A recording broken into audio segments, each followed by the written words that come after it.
주위로 하나님, 옆으로 성도, 그리고 밖으로 이웃과의 사귐을 그리고 섬김을 추구하는 워싱턴 사귐의 교회 이 3월 7일 주일 예배에 오신 여러분들을 주님의 이름으로 환영합니다. 오늘은 사순절 세 번째 주일인데요, 오늘의 이 예배를 통해서 하나님 높이 영광 받으시고, 또한 오늘 영상으로 예배하는 모든 이들 가운데 주의 은혜가 함께 하기를 기원합니다.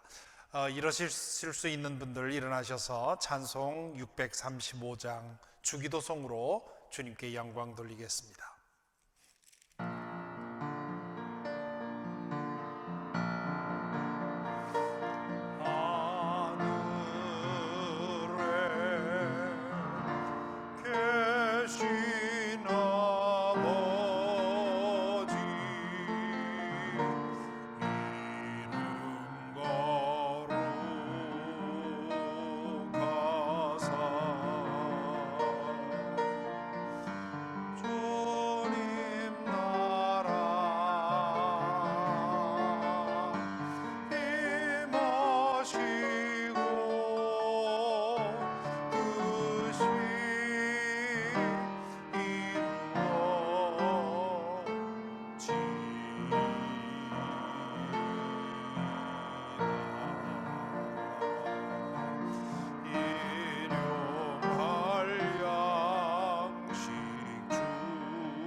마시고 악에서 구원하소서. 내게 주의 나라, 주의 권세, 주의 영광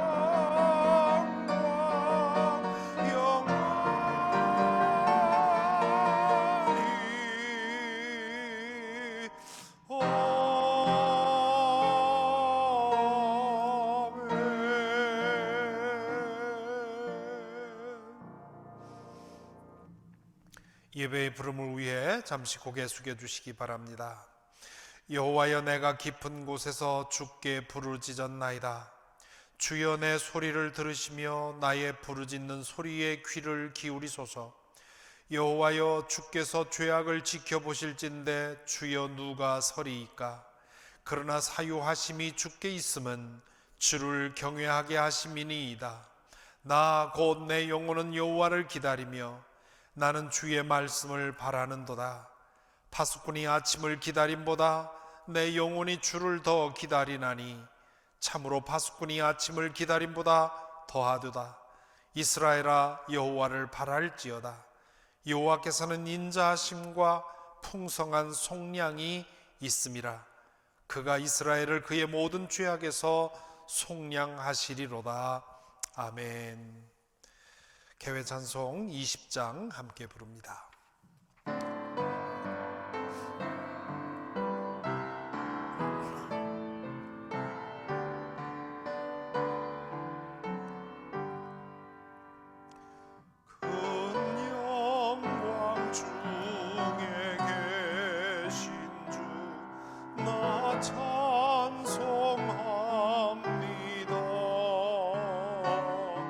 영원히 계신 주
날 불러주시고 그 품에 품어주시니 나 찬송합니다.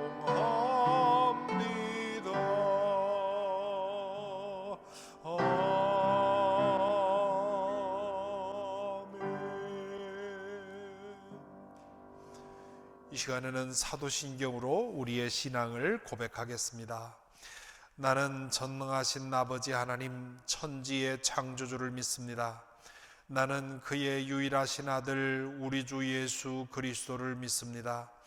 그는 성령으로 잉태되어 동정녀 마리아에게서 나시고 본디오 빌라도에게 고난을 받아 십자가에 못 박혀 죽으시고 장사된 지 사흘 만에 죽은 자 가운데서 다시 살아나셨으며 하늘에 오르시어 전능하신 아버지 하나님 우편에 앉아 계시다가 거기로부터 살아있는 자와 죽은 자를 심판하러 오십니다.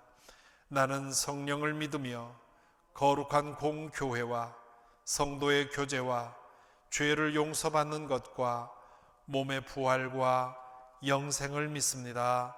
아멘. 자리에 앉으시기 바랍니다. 함께 기도드리겠습니다.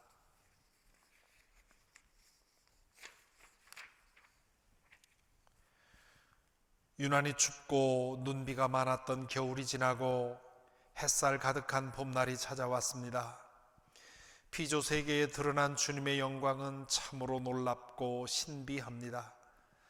주님의 성도들이 주님 앞에 모여 예배하는 이 시간, 온 우주의 모든 피조물과 함께 주님을 찬양합니다.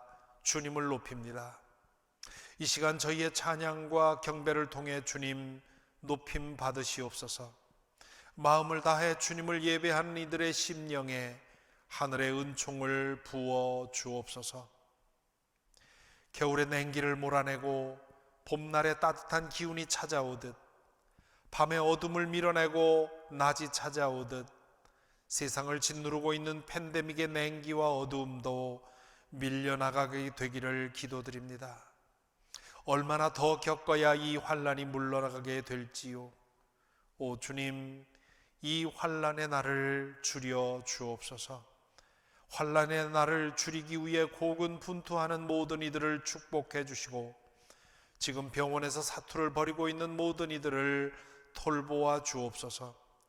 주님께서 창조하신 그 아름다움과 평화를 속히 되찾게 하여 주옵소서. 이 시간 예배를 드리며 주님께 올리는 성도들의 간구가 있습니다. 투병의 과정에 있는 이들에게 치유의 영을 부어 주옵소서.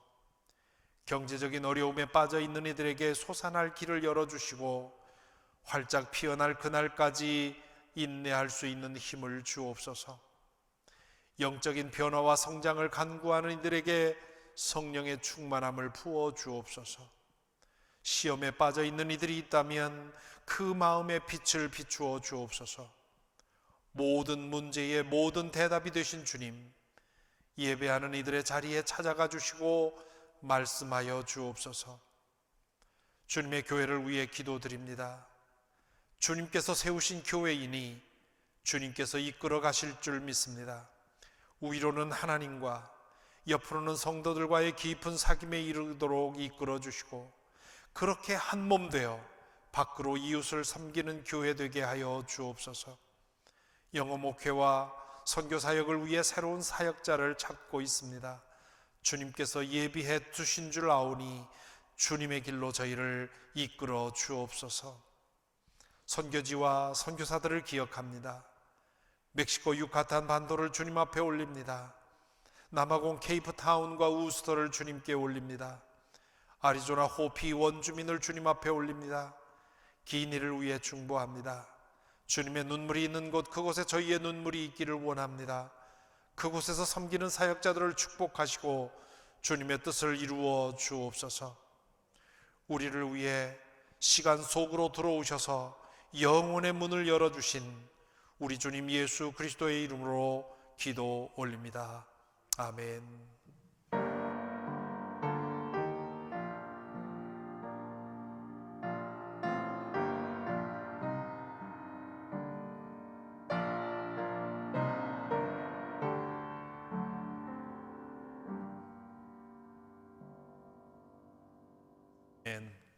오늘 우리에게 주시는 하나님의 말씀은 베드로전서 4장 1절부터 6절까지입니다. 여러분 성경을 펴시고요. 4장 1절부터 6절까지 펴시고 말씀을 나누는 중에 성경 말씀을 확인하시면서 따라오실 수 있도록 하시기 바랍니다. 제가 봉독해 드립니다. 그리스도께서는 육신으로 고난을 받으셨습니다. 여러분도 같은 마음으로 무장하십시오.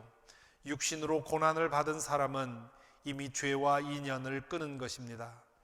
이제부터는 육신으로 살아갈 남은 때를 인간의 욕정대로 살지 말고 하나님의 뜻대로 살아야 합니다.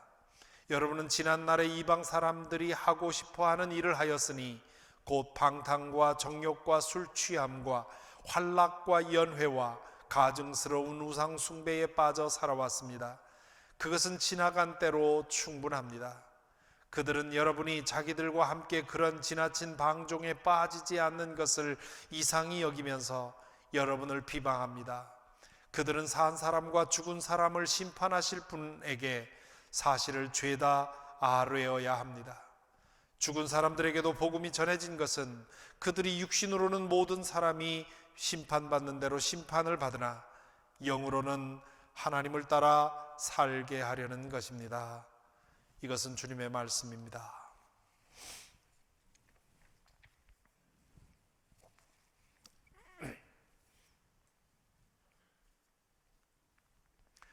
예수님의 희생과 고난에 대해서 자주 제기되는 질문 중에 이런 것이 있습니다. 만일 주님이 죽은 지 사흘 만에 부활하실 것을 아셨다면, 그렇다면 십자가에서 죽을 것을 그렇게 두려워하는 게 이게 말이 되느냐? 혹은 십자가에서 달려 죽는 과정 속에서 그렇게 고통스러워한 이유가 잘 설명이 안 된다, 그렇게 얘기를 합니다. 그러면서 사흘 후에 부활할 것을 정말 믿으셨다면 이 모든 것이 쇼가 아니었느냐, 이런 질문을 합니다. 사실 인류 역사상 인간적으로만 본다면 예수님보다 더 지독한 고난을 겪은 사람들도 있지요. 엔도 슈사쿠의 침묵이라는 소설이 유명하지 않습니까? 일본 에도 막부 시대에 기독교 박해를 배경으로 한 소설인데요, 거길 보면 그 에도 막부에서 기독교인들에게 행한 이 박해의 방법은 참 인류 역사상 가장 비열하고 가장 잔혹한 그런 박해의 방법을 사용을 하지요. 끝내 예수의 초상을 밟기를 거부한 사람들을 바닷가에 십자가를 세워놓고 그 십자가에 매달아 놓지요. 그러면 그 파도가 일렁이면서 물이 빠지면 겉으로 드러나고 물이 다시 차면 물속에 잠기고, 이러면서 허기와 갈증과 추위에 시달리면서 결국 목숨을 잃게 만드는 그런 엄청난 그 박해 방법을 사용을 합니다. 그때 그곳에서 죽어간 사람들은 인간적으로만 말한다면 예수님이 6시간 동안 십자가에서 달린 고통보다 더 심한 고통을 받았는지 모르지요. 그럼에도 불구하고 의연하게 끝까지 믿음을 거부하지 않고 부정하지 않고 죽은 사람들이 많이 있습니다. 그 외에도 죽음 앞에서 죽는 것이 아무것도 아닌 것처럼 그렇게 당당하게 죽음을 대한 위인들도 적지 않습니다. 우리가 전설로만 들어서 알고 있긴 하지만 베드로가 로마에서 십자가에 달려 처형받을 때 내가 어떻게 주님처럼 죽을 수 있겠느냐, 나를 거꾸로 매달아 달라고 요구했다고 하지요. 가톨릭 교인이었던 안중근 의사가 결국 사형을 당할 때 그 자신에게 사형을 집행하는 군인에게 나의 거사는 동양의 평화를 위한 것이다, 그러니 당신들도 바라건대 동양의 평화를 위해 일하라고 그렇게 훈계를 하고 죽음을 맞았다고 하지 않습니까? 이런 사례에 비추어 본다면 죽음 앞에서 그리고 죽는 과정에서 예수님이 보여준 그 태도는 좀 의아스럽다고 할 만합니다. 예수님 정도면 죽음 앞에서 눈 하나 꼼빡하지 않고 의연하게 돌아가셨어야 할 것처럼 보입니다. 사실 예수께서 돌아가시기 직전에 전날 겟세마네 동산에서 기도하기 전까지 예수님은 사실 당신이 죽는 것에 대해서 아무런 두려움이 없는 것처럼 말씀을 하셨습니다. 지난주에 우리 읽은 누가복음 13장에 보면 바리새파 사람들이 예수님에게 헤롯이 당신의 목숨을 노리고 있다고 하는 이야기를 정보를 전해주죠. 그러면서 피하라고, 헤롯에게 붙들리면 죽을 수 있다고 경고를 합니다. 그러자 예수님이 뭐라고 말씀하십니까? 이렇게 말씀하십니다. 가서 그 여우에게 전하기를, 여우는 헤롯 안티파스를 말하는 거죠. 그 여우에게 전하기를, 보아라, 오늘과 내일은 내가 귀신을 내쫓고 병을 고칠 것이요 사흘째 되는 날에는 내 일을 끝낸다 하여라. 그러나 오늘 또 내일 또 그 다음 날도 나는 내 길을 가야 하겠다. 예언자가 예루살렘이 아닌 다른 곳에서는 죽을 수가 없기 때문이다. 이렇게 당당하셨던 분입니다. 게다가 그분은 당신이 사흘 만에 부활하실 것을 알고 계셨습니다. 그렇다면 더욱더 두려움이 없었어야 할 것 같습니다. 그런데 그분은 죽임 당하시기 전날 겟세마네 동산에서 기도하는 중에 갑자기 패닉 어택을 당하게 됩니다. 세 제자를 데리고 깊은 곳에 가셔서 너희들 여기 있어라 하고 기도하실 때 갑자기 근심하며 괴로워하기 시작하셨다. 그렇게 마태복음 기록하고 있습니다.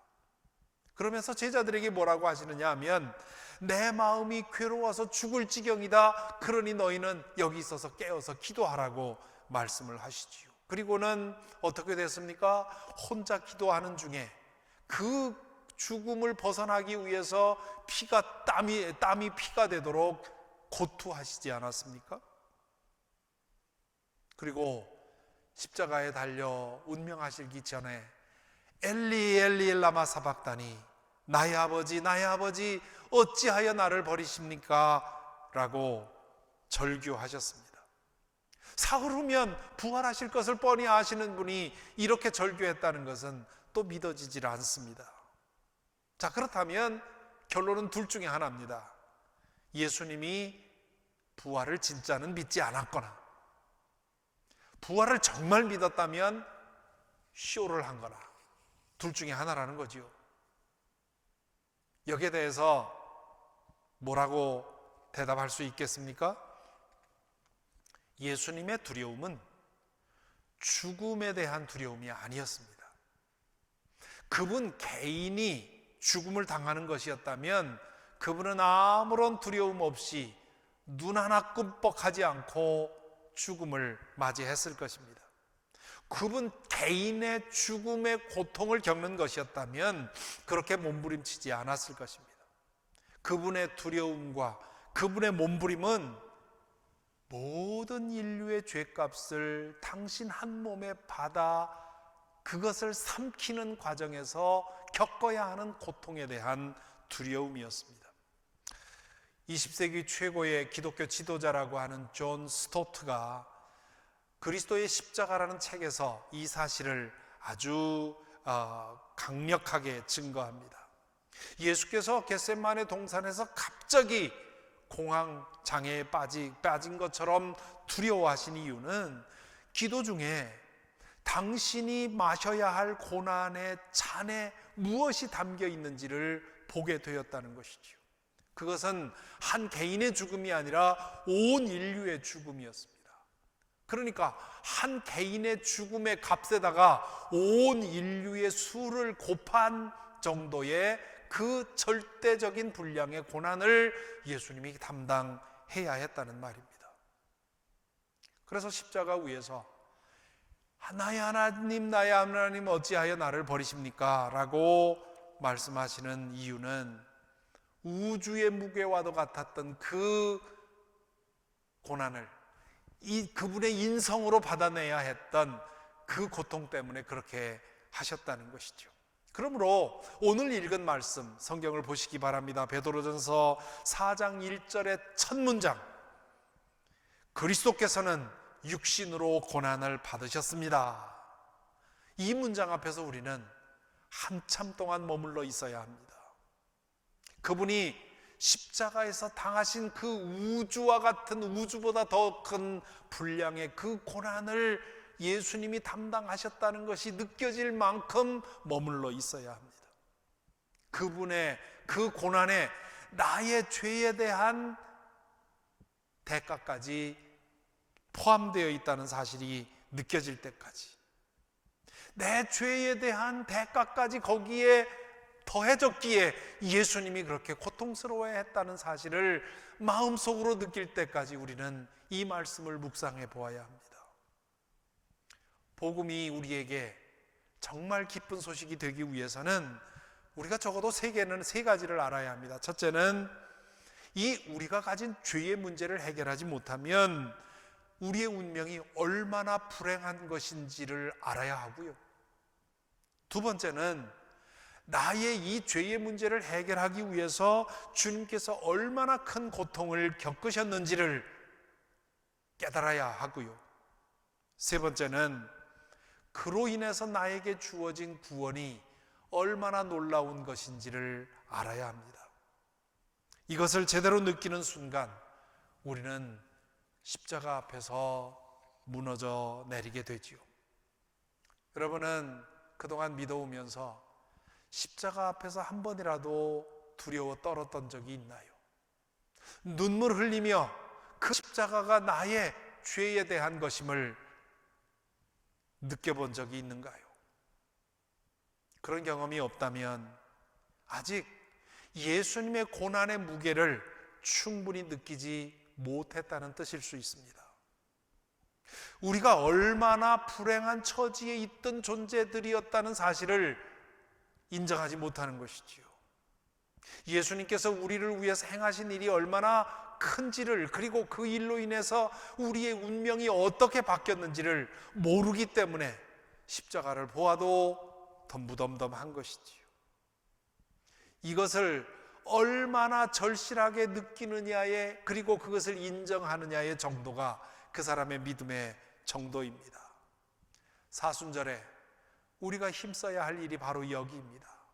부활절 이전에 40일 동안을 정해서 사순절로 지키자고 하는 이유는 이것을 분명하게, 절실하게, 절절하게 마음속으로 느끼지 않으면 복음이 될 수 없기 때문입니다.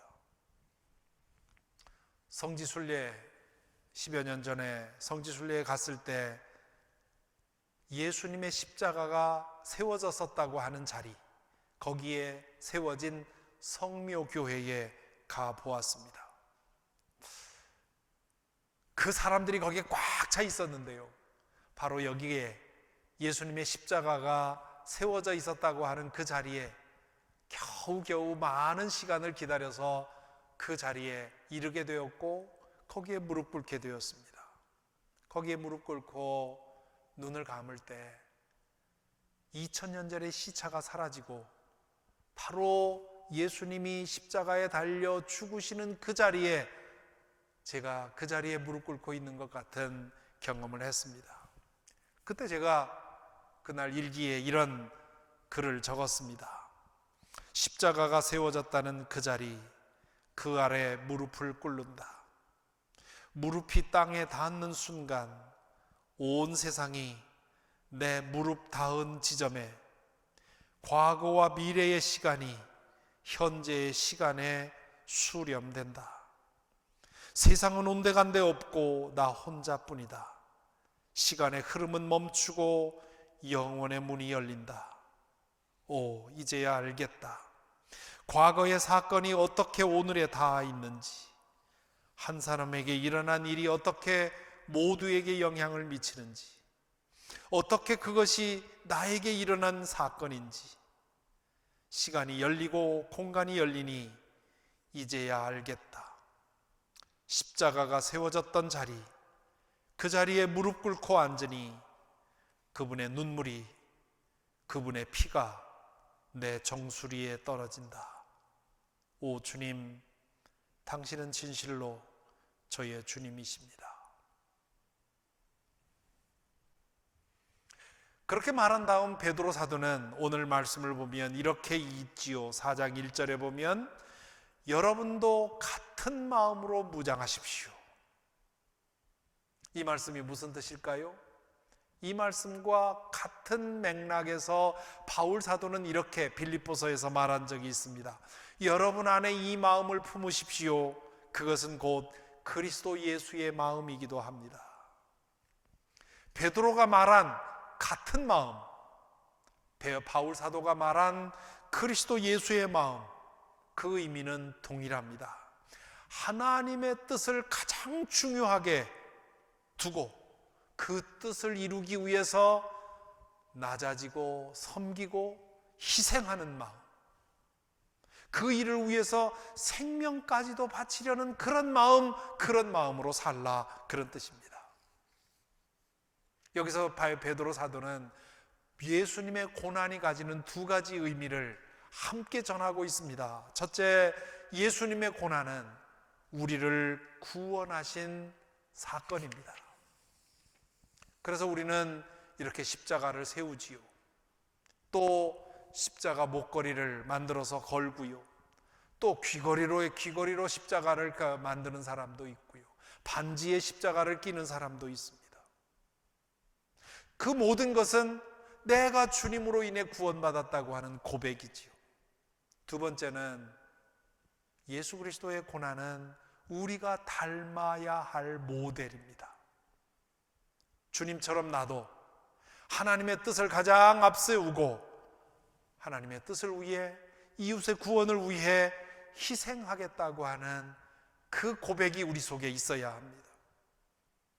그래서 우리는 목에 십자가를 걸 뿐만 아니라 우리의 등에 보이지 않는 십자가를 짊어지고 살아야 합니다.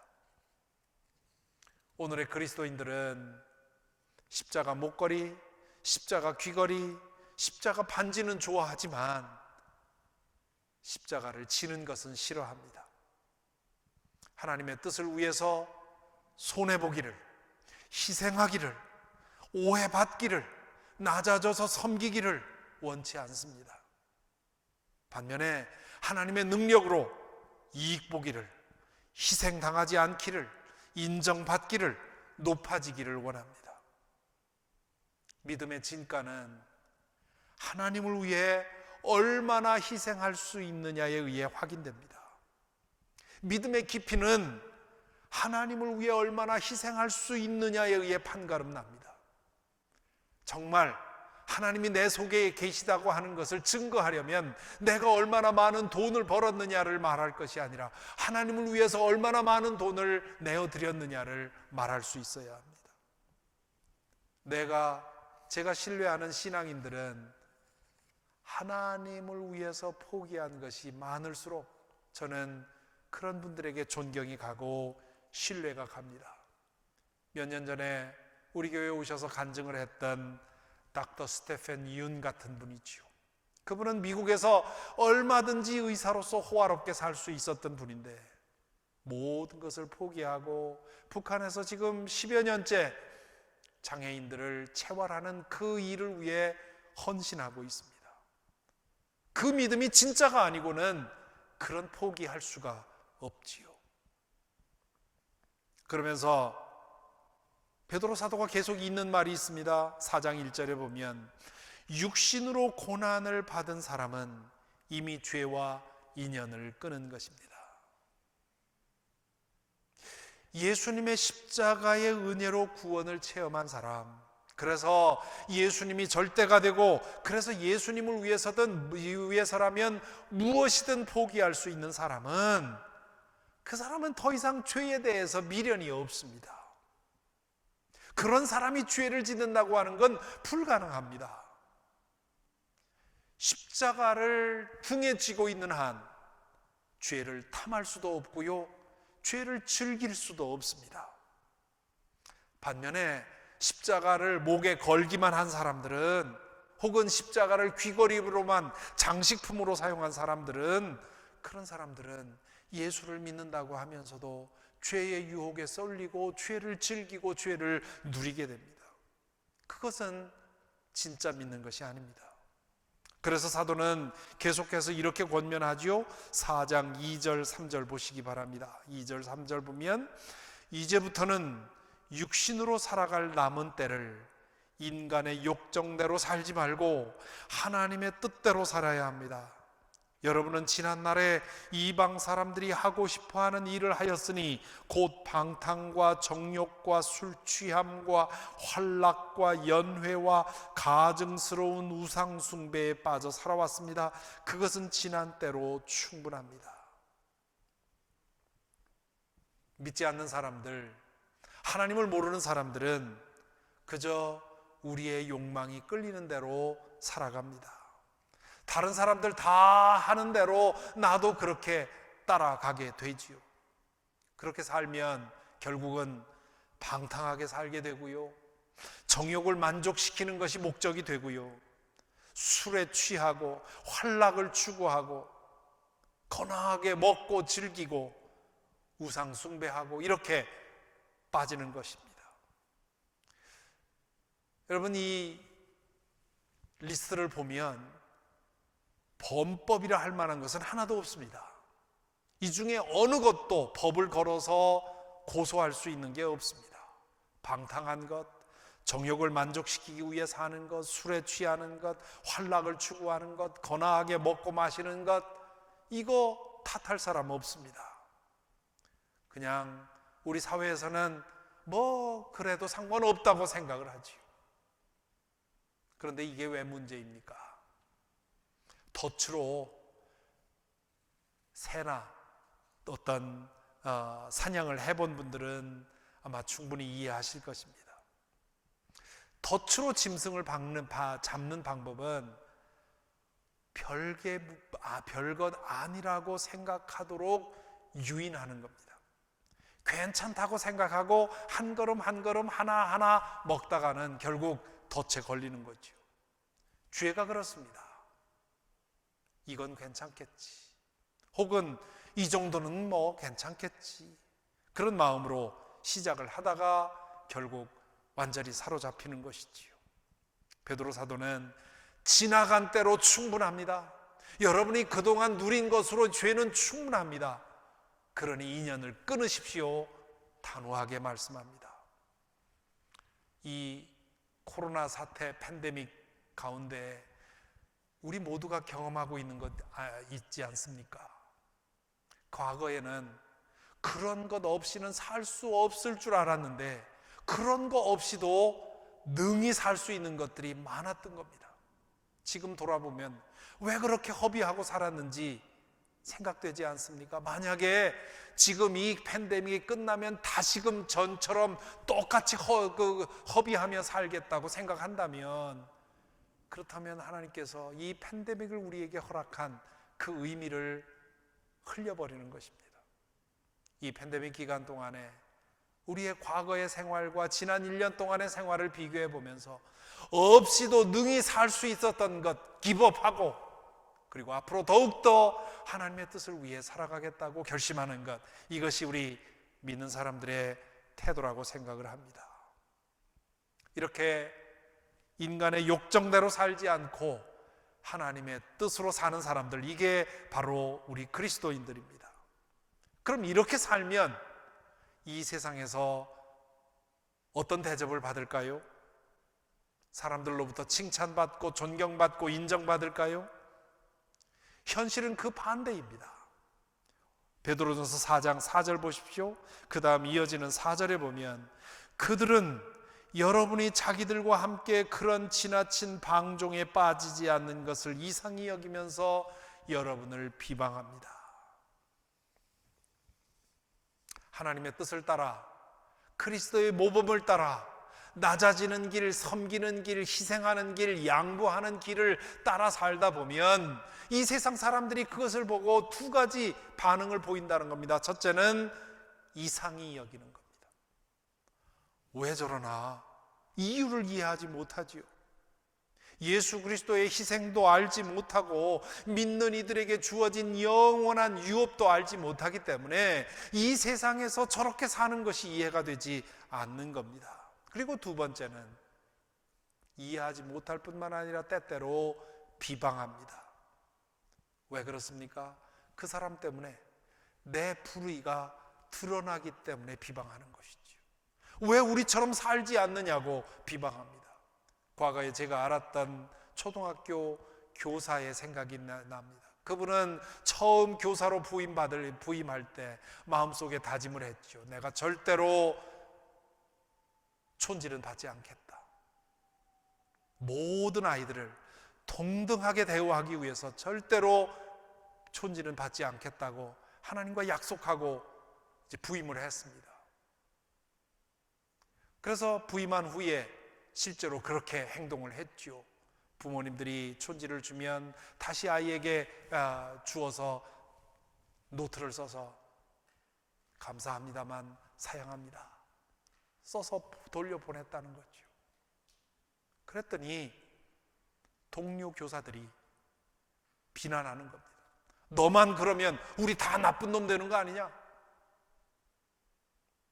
몇 년이나 견디나 보자. 너도 결국 물들어서 촌지 얻으려고 아이들 괴롭힐 때가 올 거다. 그러면서 왕따를 시키더라는 것이죠. 이 세상은 의롭고 바르게 사는 사람들 박수치지 않습니다. 겉으로는 박수치는 것 같아도 속으로는 이상하게 여기고 비난하고 어떻게든 제거할 음모를 꾸미는 것이지요. 그러므로 우리는 우리 스스로에게 좀 물어볼 필요가 있습니다. 나는 다른 사람은 이해하지 못할 행동을 그동안 믿어오면서 한 번이라도 한 적이 있는가? 사실 믿지 않는 사람들이 볼 때 믿는 사람들은 이해할 수 없는 사람들입니다. 신앙생활 전체가 이해할 수 없는 일입니다. 보이지 않는 하나님을 보인다고 믿는 것도 이해할 수 없고, 가장 쉬기 좋고 놀기 좋은 시간에 예배당에 모여서 예배하는 모습도 이해할 수가 없고요. 하루에 가장 좋은 시간을 떼어서 하나님의 말씀을 묵상하고 기도하는 이 생활 습관도 이해할 수가 없고요. 수입의 큰 부분을 헌금으로 드리는 그것도 이해할 수가 없습니다. 하지만 그것만으로 차별성 있는 모습을 드러내서는 안 됩니다. 우리 그리스도인들은 일상생활 속에서 믿지 않는 사람들은 이해할 수 없는 그런 결정과 행동을 할 때가 있어야 되는 것이죠. 저 사람은 돈이 많은데 어떻게 저렇게 겸손하게 사나? 검소하게 사나? 저 사람은 아주 지위가 높은데 어떻게 저렇게 겸손한가? 저 사람은 왜 남들 하기 싫어하는 일을 찾아서 하나? 남들 다 가고 싶어 하지 않은 곳을 왜 저 사람은 찾아가나? 하지 않아도 될 일을 왜 저 사람은 하고 있나? 당하지 않아도 될 모욕을 저 사람은 왜 참고 있나? 이런 일들이 과연 우리 속에 얼마나 있느냐 질문해 볼 필요가 있습니다. 지난주에 저는 뉴스에서 두 사람의 그리스도인들의 이야기를 들었습니다. 이분들은 정말 세상이 이해할 수 없는 방식으로 살았던 사람들입니다. 살고 있는 사람들입니다. 하나는 이삭 토스트라는 회사의 대표인 김하경 씨입니다. 얼마 전 TV 예능 프로그램을 통해서 알려진 후에 여러 매체에서 이분의 이야기를 다루고 있습니다. 남편이 병에 걸려서 생계를 이어가기 위해서 어쩔 수 없이 포장마차를 하나 만들어서 토스트를 만들어서 팔기 시작을 했는데요. 어떤 계기로 아주 독특한 소스를 개발하게 되고, 그리고 그거로 인해서 이 토스트가 점점 인기를 끌게 되었다고 합니다. 그래서 지금은 국내에만도 800개가 넘는 그런 가맹점이 있을 만큼 이 체인 사업의 대표가 된 겁니다. 이 이삭 토스트가 유명해진 이유는 그 회사의 독특한 운영 방침입니다. 이 회사, 이 체인점은 점포로 하여금 점포가 내야 하는 가맹비와 교육비를 받지 않는다고 하지요. 그리고 가맹점이 새로 점포를 열어서 공사를 할 때 그것도 각자 알아서, 당신이 아는 인테리어 사업자에게 계약을 해서 알아서 하라고, 본사에서 그걸 만들어주면서 이익을 챙기지 않는다는 거죠. 그리고 재료를 공급해 주면서도 이 재료로 만들어서 돈을 벌어서 그 다음에 갚으라고 그렇게 얘기를 한다고 합니다. 그로 인해서 떼인 돈이 수십억이라고 하죠. 그래도 그 원칙을 지금 계속 지키고 있다는 겁니다. 경영학적으로는 바보 같은 일이지요. 그 회사 직원들도 그런데요. 아니, 가맹점 한 사람 앞에, 한 가맹점 앞에 1년에 100만 원이라도 가맹비를 받으면 그게 다 합쳐지면 얼마나 큰 돈인데 그걸 받지 않느냐고 얘기를 한다는 것이지요. 불행하게도 방송에서 이런 사람들을 다룰 때 그 사람의 신앙은 다루지 않습니다. 이상하게 불교나 카톨릭 신자들은 그 사람이 그 신자라고 하는 것을 드러내는데, 개신교 신자인 경우에는 그걸 어떻게든 가리고 방송을 하지 않습니다. 이분이 나온 TV 프로그램도 유튜브를 통해서 좀 보았는데요, 거기에서도 전혀 신앙 얘기를 하지 않아요. 그런데 이 사람은 아주 신실한 신앙인입니다. 이삽 토스트라고 하는 이름을 붙인 이유도 그 신앙인이기 때문에 그랬고요. 이분이 이렇게 물질에 대한 욕심 없이 자신의 가맹점 점주들을 모두 가뭄 만난 이웃이라고 생각하고 할 수 있는 대로 퍼주는 이유는 그분의 신앙 때문인 겁니다. 또 한 분은 이대봉 서울예고 이사장입니다. 그분은 참빛그룹이라고 하는 아주 큰 회사의 대표인데요, 이분이 30년 전에 서울예고 성악과에 다니던 고등학교 2학년 아들이 그 학교 야산 뒷산에서 상급상에게 맞아서 살해당했습니다. 요즘 한국에서 이 학교 폭력 문제가 아주 심하게 이슈가 되고 있는데요, 그는 미국 출장 동안에 그 소식을 전해 들었다고 하지요. 그래서 한국으로 돌아오는 비행기 안에서 이 학교를 내가 부셔버리겠다, 불태워버리겠다고 분노하면서 왔다고 하지요. 하지만 그는 그 일을 믿음으로 품어 안게 되었습니다. 원수를 용서하라고 하는 하나님의 말씀이 그의 마음을 치더라는 것이지요. 그래서 용서하겠다고 그렇게 마음 먹고는 당사자를 용서하고, 학교에 가서 두려워 떠는 교사들에게는 당신들에게 책임 없으니까 거기 두려워하지 말라고 위로하고요. 그리고 아들 사건을 맡은 검사에게는 아들에게 일어난 일을 내가 운명으로 생각하고 하나님의 계명을 따라 용서하겠으니 선처해달라고 편지를 보내주요. 그러자 검사가 내 검사 생활 20년 중에 이런 사람 처음 보았다고 얘기를 하더라고 하지요. 그 이듬해에 이분은 서울예고에 아들의 이름을 딴 장학재단을 만듭니다. 그리고는 2010년, 10년 전에 재정난을 겪고 있던 서울예고를 인수하게 됩니다. 그리고 그 이후에 서울예고는 지금까지 학교폭력 제로인 학교가 되었다고 하지요. 예수 그리스도께서 나를 대신해서 십자가에 달려 죽으신 것을 정말 믿습니까? 그 은혜로 인해서 하나님의 자녀로 회복되고 하나님의 영원한 나라에 받아들여졌다는 사실을 믿습니까?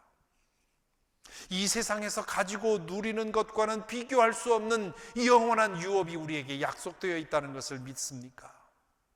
그렇다면 우리도 우리에게 남겨진 이 육신의 기간 동안 인간의 욕정대로 살지 말고 하나님의 뜻대로 살도록 힘쓰십시다.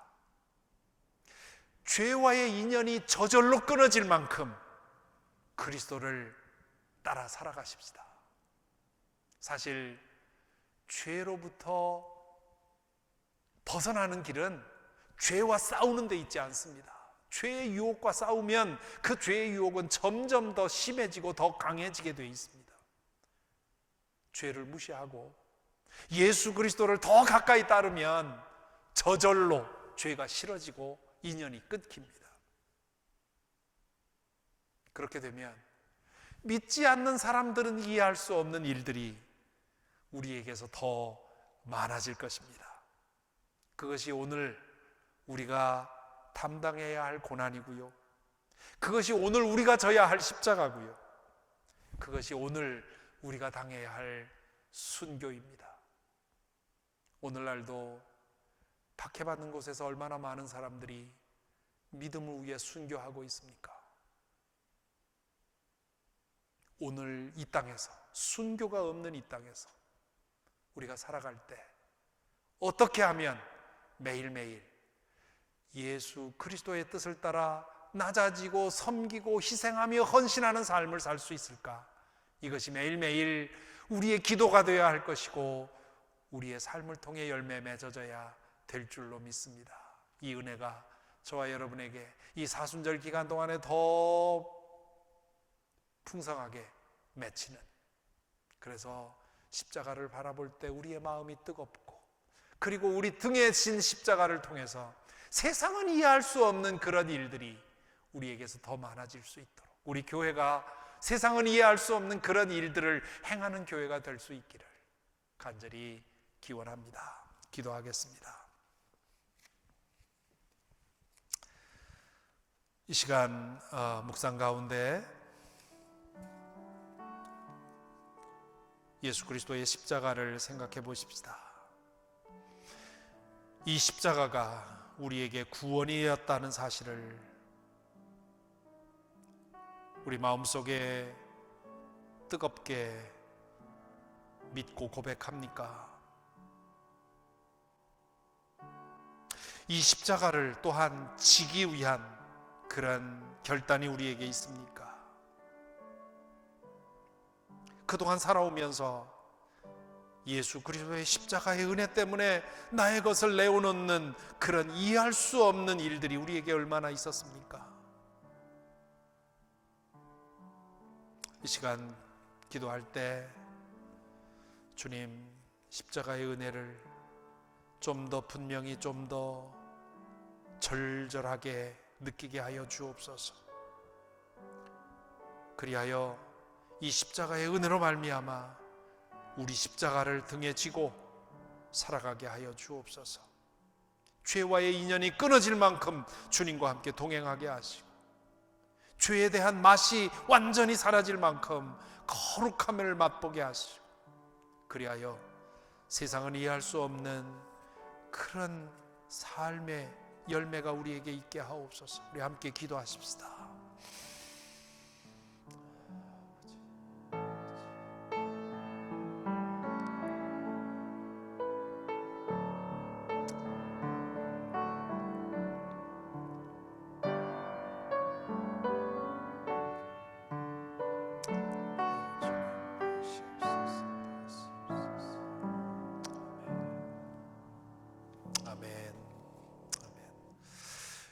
이제 함께 일어나셔서 봉헌 찬송 2장 하겠습니다.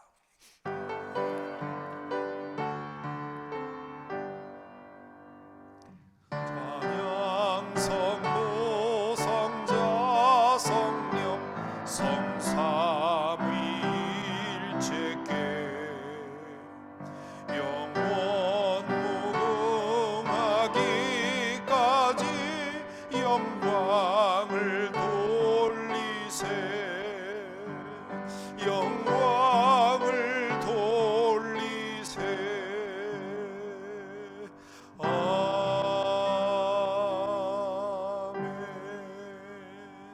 자리에 앉으시기 바랍니다. 이 시간 우리 공동체의 기도를 드리는 시간인데요, 우리 함께 한 마음으로 두 가지 공동 기도 제목을 가지고 기도하겠습니다. 먼저 우리 선교지들을 기억해 주십시오. 멕시코 다다리엘 센터의 김승석, 김종희 선교사, 그리고 그곳에서 일하는 많은 우리 사역자들, 메리다 대학생 기숙사, 그리고 샌안토니오 급식소 위에서 기도해 주시고요. 남아공의 장용석, 강준희 선교사 위에서 기도해 주십시오. 또한 남아공 우스터의 김현주 선교사를 위해서 기도해 주시기 바랍니다. 아리조나 호피 인디언 보호구역의 박대준 선교사, 그리고 기니의 조슈아 김 선교사를 기억해 주시기 바랍니다. 또한 오늘 이 시간에도 목숨의 위협을 무릅쓰고 복음을 위해 하나님의 사랑을 전하기 위해 수고하는 그런 선교사들을 기억하십시다. 그런 분들이 있다는 사실을 하나님 앞에 기억하는 것만으로도 우리에게 기도가 되는 줄로 믿습니다. 이 시간 기도합니다.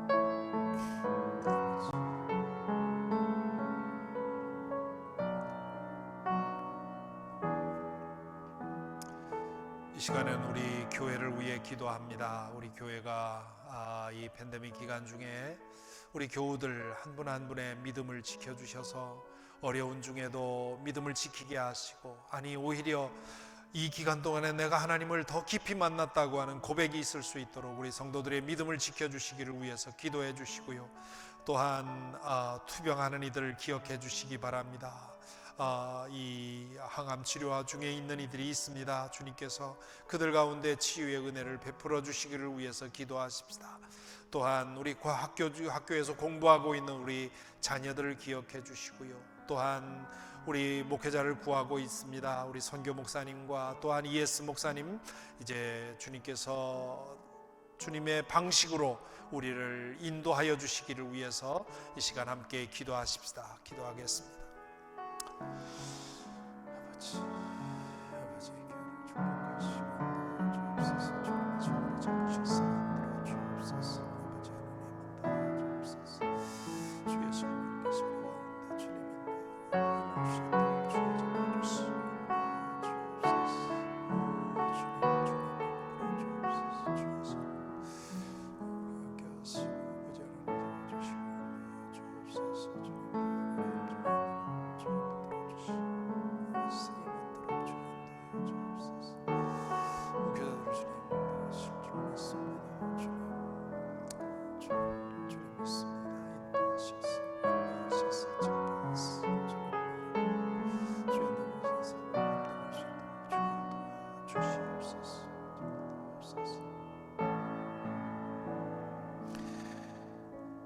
사랑의 주님, 흩어져 있지만 영적으로 하나 되어 주님께 올려드린 기도가 주님께 상달되기를 소망합니다. 우리가 기도에 들어바친 모든 이들을 주님 살펴주시고 은혜 내려 주시옵소서. 특별히 주님께 간구하옵기는 주님이 팬데믹 기간에 우리의 믿음이 더 깊어지게 하여 주시옵시고, 아버지 하나님 우리 새로워질 수 있도록 주님이여 우리의 믿음을 지켜주시고 이끌어 주옵소서. 오늘 또 주님 이 우리의 시간과 우리의 생명과 우리의 물질을 주님께 드려 주님의 영광을 위해 사용하기를 소망하며 헌신하며 봉헌합니다. 주님 받아주시고 은혜 내려 주옵소서. 예수 그리스도 이름으로 기도하옵나이다. 아멘. 이제 일어나셔서 결단 찬송 102장 주 예수보다 더 귀한 것 없네 찬송하겠습니다.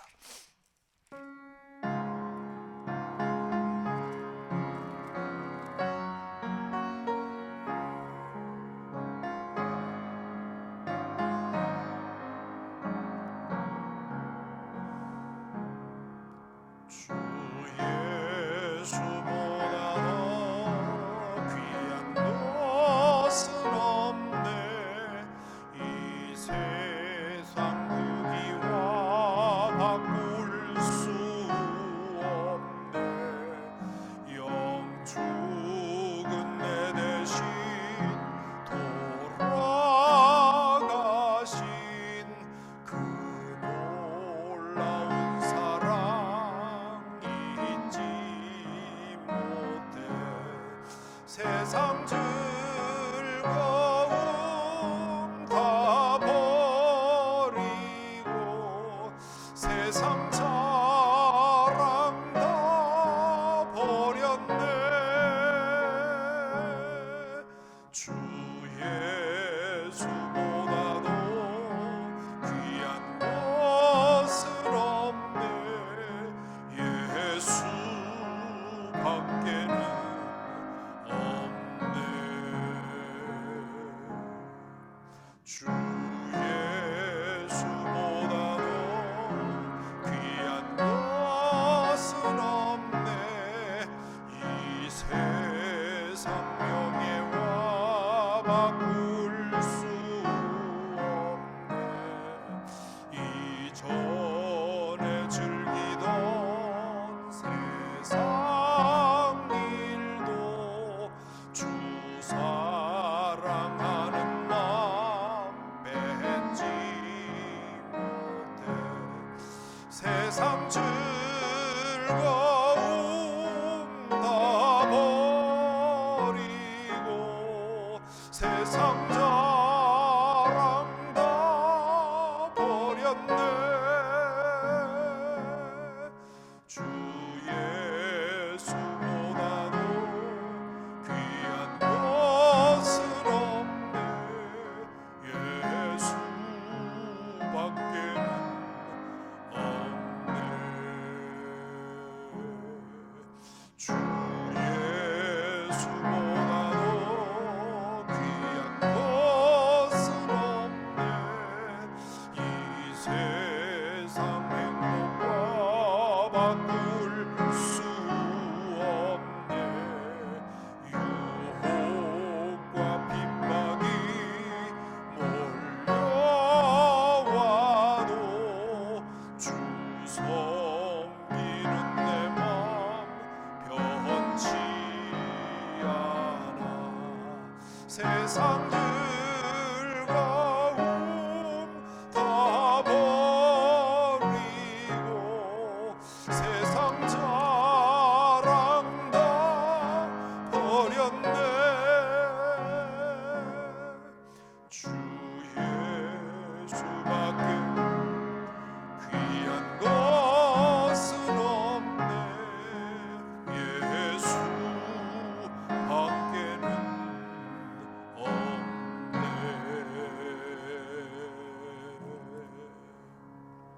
기도하겠습니다.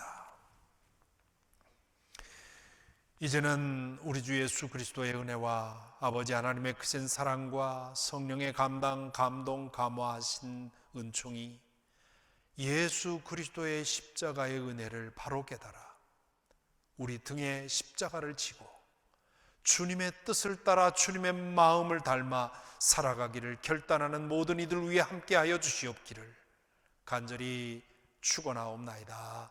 아멘.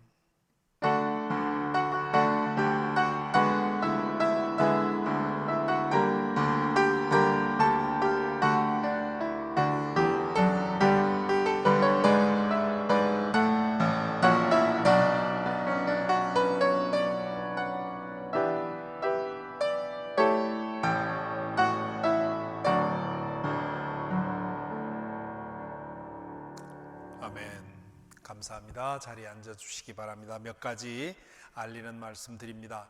오늘 목회 칼럼의 주보 목회 칼럼에 우리 교단에서 일어나고 있는 변화에 대해서 간단히 설명을 드렸습니다.